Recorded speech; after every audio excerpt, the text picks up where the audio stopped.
Hi everyone, my name is Lex Anderson. I'm a senior associate with Sensiba. I've been with Sensiba for almost a year now. Prior to Sensiba, I was with a larger public accounting firm for almost 3 years. So I have about 4 years of experience in the SOC industry. With Sensiba, I'm primarily focused on SOC 1s. My name is Chris Rowe. I'm a senior manager here at Sensiba. I've been with Sensiba for the past 4 years or so, and I've been in the security and compliance space for about 8 years. Which teams should be involved?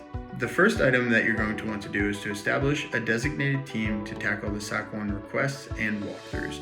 Take a look at your product and identify what features could affect your client financials, and then identify who the owner of that feature is.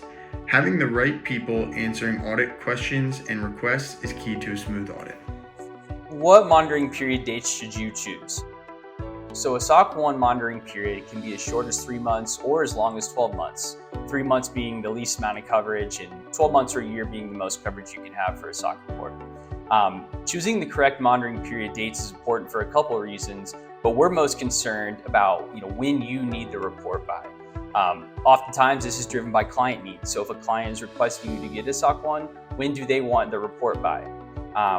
This information will help you properly plan the engagement in terms of length. For example, if a client wants a report as soon as possible, a 3-month monitoring period is probably best. But if they just say they need it sometime next year, then go ahead and do the full 12-month and get the most coverage out of your SOC 1 report.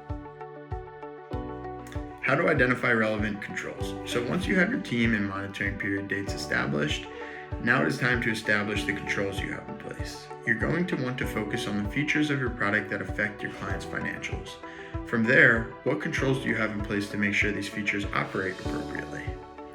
This can be a daunting and overwhelming task that takes a lot of time and effort on your team's part, which is why we offer SOC 1 readiness help.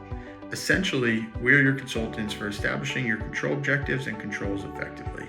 See the next video for more details on the benefits of our SOC 1 readiness program and how we can help streamline the process.